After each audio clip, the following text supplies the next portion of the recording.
उत्तराखंड के चमोली में आई आपदा में अब तक 50 लोगों की मौत की पुष्टि हो चुकी है। तपोवन में एनटीपीसी सुरंग में 5 और इसके बाहर से 2 शव बरामद किए जा चुके हैं। आशंका जताई जा रही थी कि सुरंग के अंदर करीब 35 लोग फंसे थे।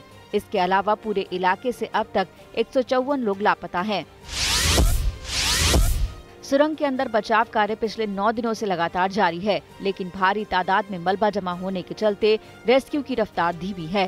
अभी तक 140 मीटर तक मलबा साफ किया जा चुका है। सुरंग के अंदर ड्रिल करके भी फंसे हुए लोगों तक पहुंचने की कोशिश की जा रही है, लेकिन इसमें अभी तक कामयाबी नहीं मिली है। तबाही वाले दिन सैलाब में पुल बह जाने से मलारी समेत कई गांव का संपर्क जिले से कट गया था।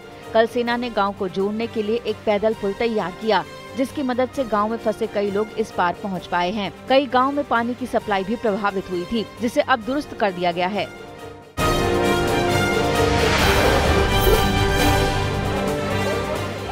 पश्चिम बंगाल में ममता बनर्जी सरकार आज मां की रसोई योजना की शुरुआत करेंगी। इस योजना के तहत 5 रुपए में गरीबों को भरपेट भोजन दिया जाएगा, जिसमें दाल, चावल, सब्जी और एक अंडा होगा। मुख्यमंत्री ममता बनर्जी सचिवालय से वर्चुअली इस योजना की शुरुआत करेंगी। देवी दुर्गा पर दिलीप घोष के बयान पर मचे सियासी संग्राम के बीच बीजेपी नेता बचाव में उतर आए हैं। बीजेपी सांसद लॉकेट ने कहा कि मां दुर्गा की आराधना के लिए बीजेपी नेताओं को तृणमूल कांग्रेस से सीख लेने की जरूरत नहीं है। लॉकेट चटर्जी ने कहा कि पश्चिम बंगाल सरकार ने कुछ ऐसा हाल कर रखा था कि साल 2019 में दुर्गा पूजा के विसर्जन के दौरान हाईकोर्ट से इजाजत लेनी पड़ी थी। पश्चिम बंगाल में तृणमूल कांग्रेस ने सरस्वती पूजा को लेकर मेगा प्लान तैयार किया है। हुगली जिले में 125 जगहों पर टीएमसी सरस्वती पूजा का आयोजन कराएगी। साथ ही हुगली में देवी सरस्वती की बड़ी झांकी भी निकाली जाएगी। दरअसल बीजेपी लंबे समय से टीएमसी पर तुष्टीकरण का आरोप लगाती रही है। ऐसे में विधानसभा चुनाव से पहले तृणमूल कांग्रेस बीजेपी को कोई भी मौका नहीं देना चाहती। तृणमूल कांग्रेस के नेता कल्याण बनर्जी ने कहा है कि वो चाहते हैं कि चुनावी नतीजे आने पर प्रधानमंत्री मोदी और गृह मंत्री अमित शाह पश्चिम बंगाल में ही रहें, ताकि वो उन्हें हरा तिलक लगा सके। कल्याण बनर्जी ने आरोप लगाया कि बीजेपी पैसों के दम पर नेताओं को खरीद रही है। उन्होंने दावा किया कि ममता बनर्जी लगातार तीसरी बार बंगाल की मुख्यमंत्री बनेंगी। उत्तर प्रदेश के मुख्यमंत्री योगी आदित्यनाथ आज अभ्युदय निःशुल्क कोचिंग योजना की शुरुआत करेंगे, जिसके तहत छात्र प्रतियोगी परीक्षाओं की तैयारी फ्री में कर सकेंगे। 16 फरवरी से सभी मंडल स्तर पर ये कोचिंग शुरू होंगी, जिसमें छात्र को ऑनलाइन और ऑफलाइन दोनों तरीकों से पढ़ाई कराई जाएगी। कुछ समय बाद प्रतियोगी परीक्षाओं की ये क्लासेज जिला स्तर पर भी शुरू होगी। असम में इस साल होने वाले विधानसभा चुनाव के लिए कांग्रेस नेता राहुल गांधी ने प्रचार अभियान की शुरुआत कर दी है। राहुल गांधी ने शिवसागर जिले के शिवनगर बोर्डिंग फील्ड से पार्टी के चुनाव अभियान की शुरुआत की। इस दौरान रैली को संबोधित करते हुए राहुल गांधी ने बीजेपी पर हमला बोला और कहा कि रिमोट से टेलीविजन चल सकता है, असम नहीं। साथ ही राहुल गांधी ने कहा कि कुछ भी हो जाए, देश में सीएए कभी लागू नहीं होगा। असम सरकार में वित्त मंत्री हेमंत बिस्व शर्मा ने एआईयूडीएफ प्रमुख बदरुद्दीन अजमल पर तीखा हमला बोला। हेमंत बिस्व शर्मा ने बदरुद्दीन अजमल को असम का दुश्मन बता दिया। साथ ही उन्होंने कहा कि असम की संस्कृति की रक्षा के लिए वो खुद एक चरमपंथी हैं।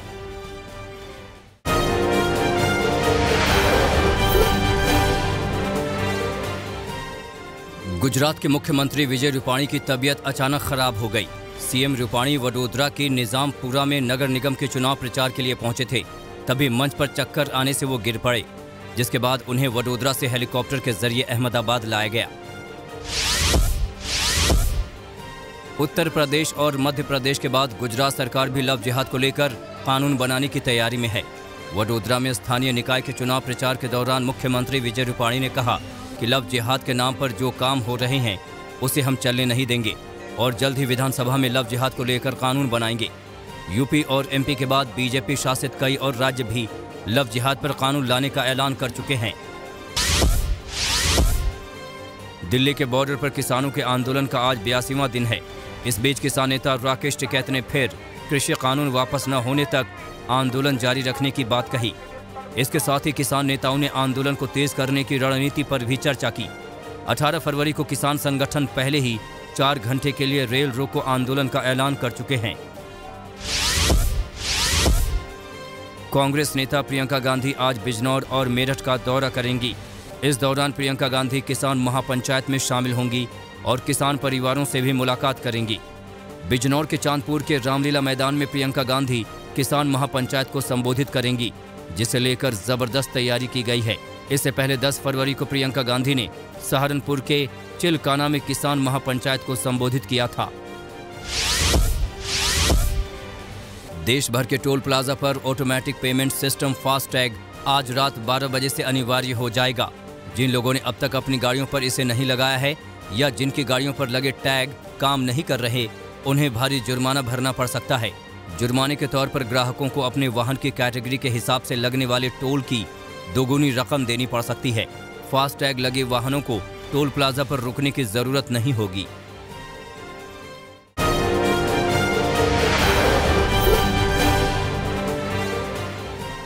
सुरक्षा बलों ने जम्मू में बस स्टैंड के पास भारी मात्रा में विस्फोटक बरामद किया है। जम्मू बस स्टैंड से करीब 6.5 किलो विस्फोटक बरामद किया गया है। बताया जा रहा है कि पुलवामा हमले की दूसरी बरसी पर आतंकी बड़े हमले को अंजाम देने की साजिश रच रहे थे, लेकिन सुरक्षा बलों की चौकसी से ये साजिश नाकाम हो गई। हाल में सुरक्षा बलों ने कुछ आतंकियों को गिरफ्तार किया था, जिनकी निशानदेही पर सुरक्षा बलों ने भारी मात्रा में विस्फोटक बरामद किया।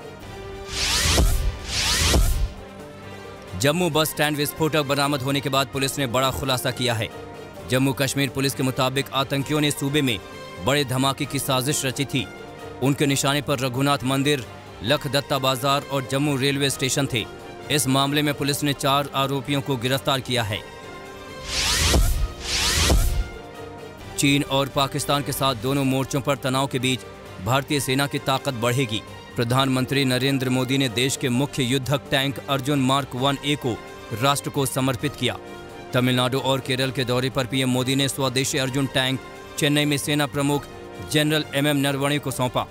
इसके बाद प्रधानमंत्री मोदी ने तमिलनाडु में एक के बाद एक कई विकास परियोजनाओं को हरी झंडी दिखाई। पीएम मोदी ने Chennai metro project phase 1 extension का उद्घाटन भी किया। ग्रेटा थनबर्ग टूल किट मामले में दिल्ली पुलिस के स्पेशल सेल ने बेंगलुरु से 21 साल की पर्यावरण कार्यकर्ता दिशा रवि को गिरफ्तार किया है। फ्राइडे फॉर फ्यूचर कैंपेन की संस्थापकों में से एक दिशा रवि को शनिवार को गिरफ्तार किया गया था। 4 फरवरी को दिल्ली पुलिस ने टूल किट को लेकर अज्ञात लोगों के खिलाफ केस दर्ज किया था। आरोप है कि दिशा रवि ने किसानों से जुड़े टूल किट को एडिट किया और उसमें कुछ चीजें जोड़ी और उसे आगे भेजा। कोर्ट ने दिशा रवि को 5 दिनों की रिमांड पर भेज दिया है। पर्यावरण कार्यकर्ता दिशा रवि की गिरफ्तारी का विरोध भी शुरू हो गया है। दिशा रवि की गिरफ्तारी के बाद कुछ लोग बेंगलुरु की सड़कों पर उतरे और गिरफ्तारी पर सवाल उठाए। उधर दिल्ली पुलिस के मुताबिक टूल किट मामले में दिशा रवि ही प्रमुख संदिग्ध है। दिशा ने इसके लिए व्हाट्सएप पर एक ग्रुप बनाया और उसने ही टूल किट ग्रेटा थनबर्ग से शेयर किया। इस पूरी प्रक्रिया में सभी खालिस्तानी संगठन पोइटिक जस्टिस फाउंडेशन से जुड़े थे, जो भारत के खिलाफ साजिश कर रहे थे। दिल्ली पुलिस का कहना है कि दिशा रवि से दस्तावेजों के आधार पर पूछताछ की जाएगी।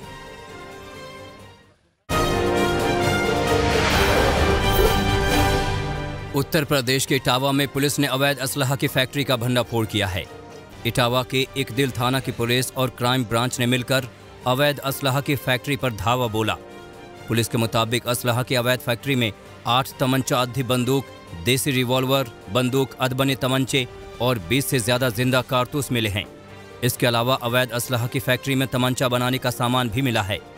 पुलिस ने यहां से 3 लोगों को गिरफ्तार किया है। अवैध असलहा फैक्ट्री का भंडाफोड़ करने वाली टीम को 25,000 रुपए इनाम भी दिया गया है।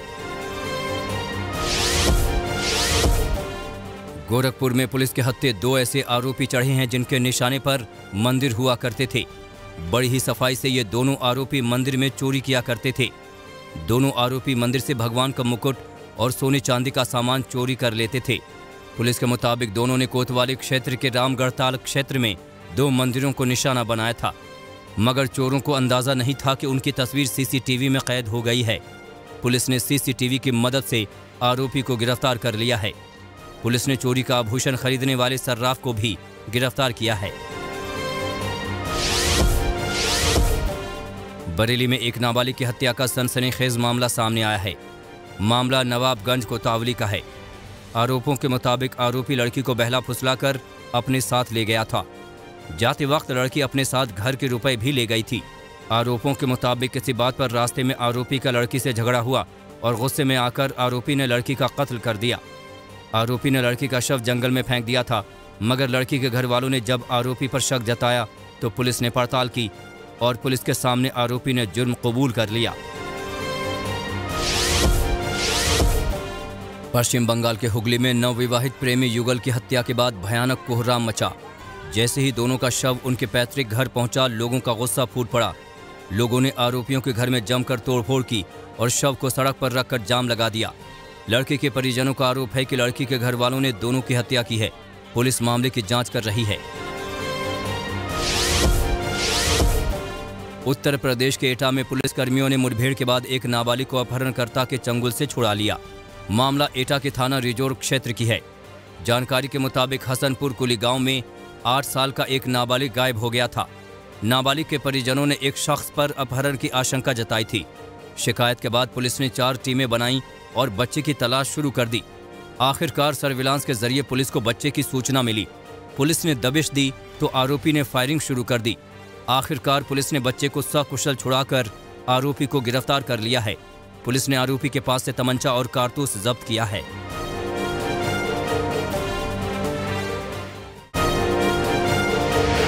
नमस्कार, मैं हूं अंजना ओम कश्यप। हमें उम्मीद है ये वीडियो आपको पसंद आया होगा। लेटेस्ट खबरों के लिए यूं ही देखते रहिए आज तक और इस वीडियो के पसंद आने पर लाइक, शेयर एंड सब्सक्राइब करना ना भूलें।